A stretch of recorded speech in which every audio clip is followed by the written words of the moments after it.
And now to the fourth theme, the fourth team, and the fourth perspective.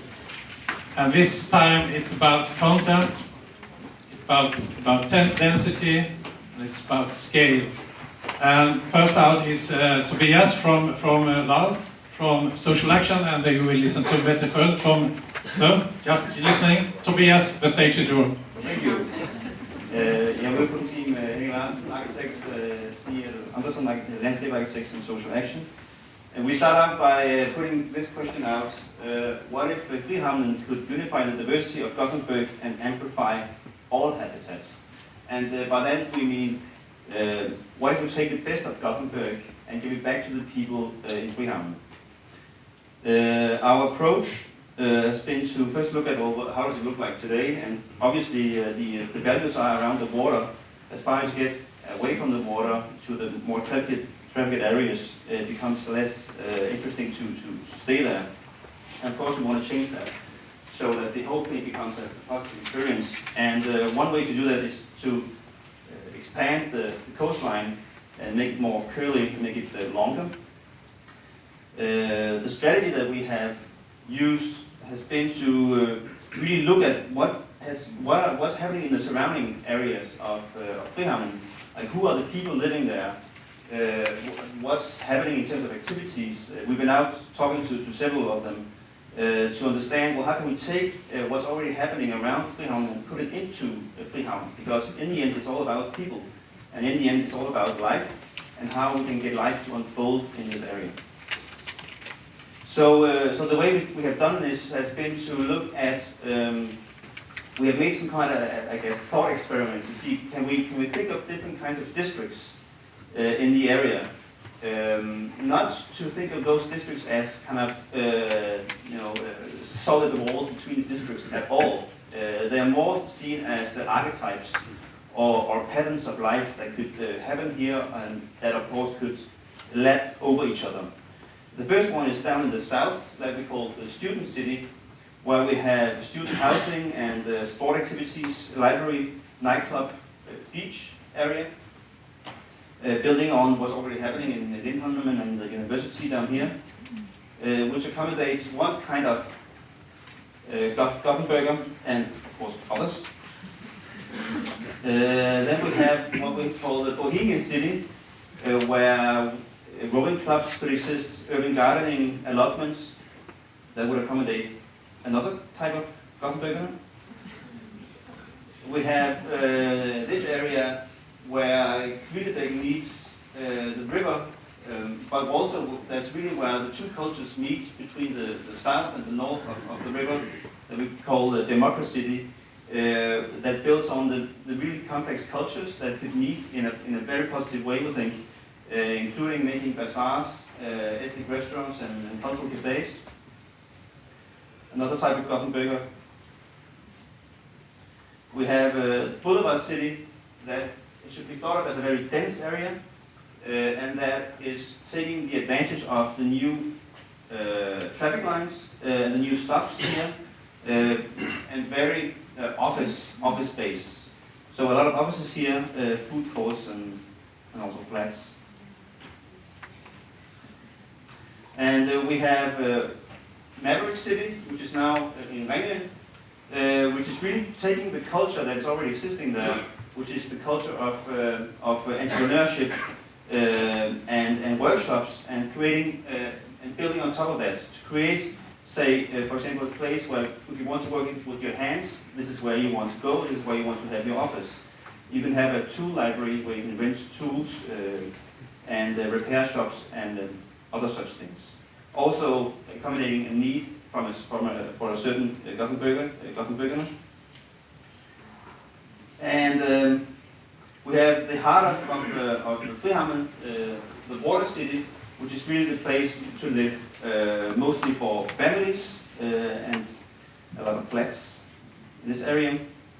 And then we have the cultural city, the final part in the existing banana here, where that can be used for people to walk, to be a very public space, to walk to museums, to go to music festivals, maybe even building a hammam to really make it visible for people on the south that when you're entering this new area, you're entering the new Gothenburg that is a very complex and very, you can say, open place for all of Gothenburg. This should be used for people with a lot of leisure, of course, and for example, the elders. So overall, like this creates kind of a map of what kind of activities could happen in Frihamnen and what kind of life could happen in Frihamnen. This is how it could look like in the water city. And this is how it could look like on the cultural city, on the banana pier, looking towards the old city.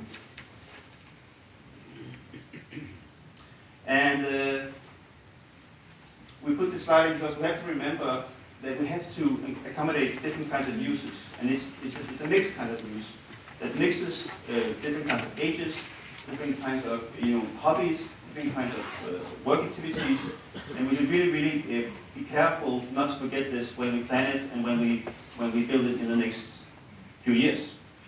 This is a model that we made of the area, just to get an overview. And so what should happen now? Well, we think, first of all, we should boost the public involvement process.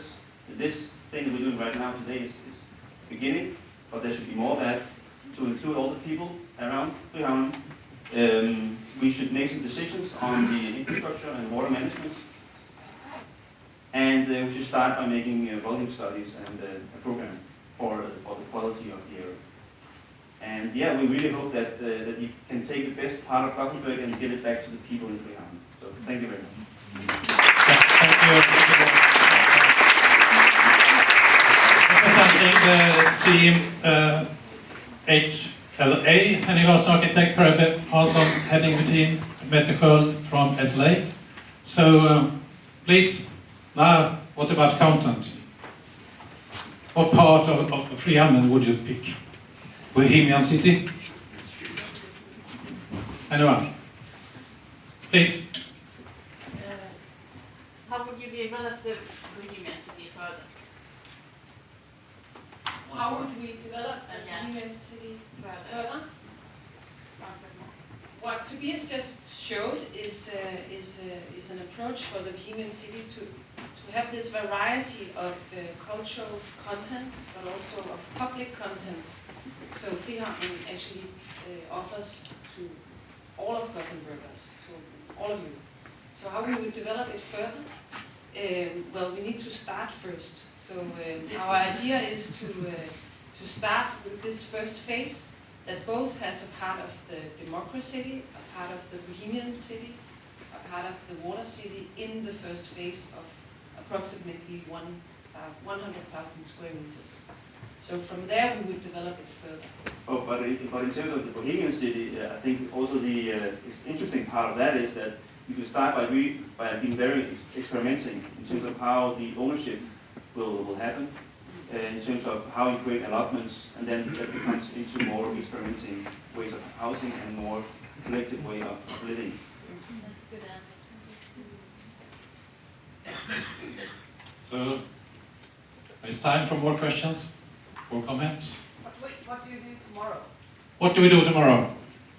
Well, who asks? Anna. Is that a second? I mean, because in the end you should start. I mean, you should start.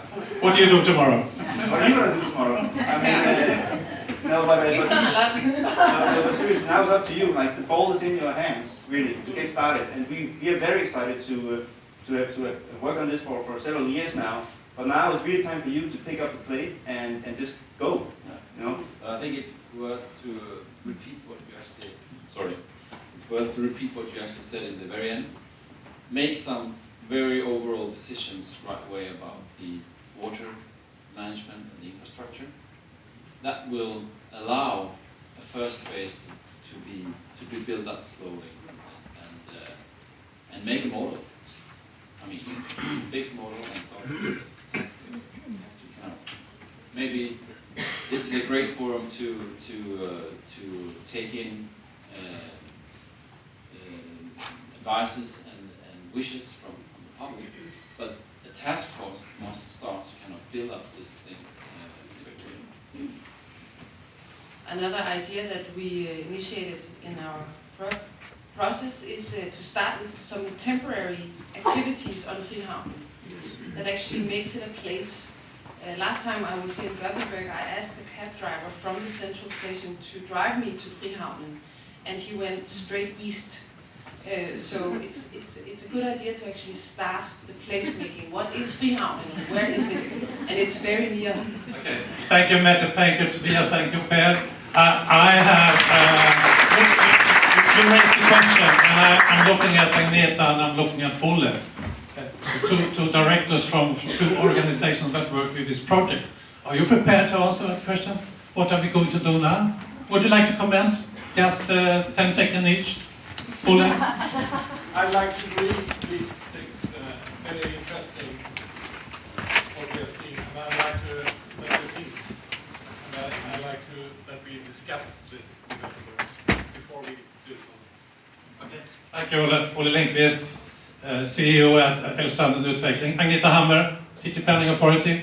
Well, this was something that we just needed to see and get inspired about all these images.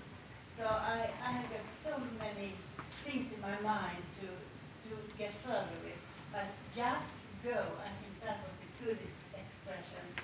This is what we need to do, just go. That is what I'm taking with me, and Ulla, I think the same.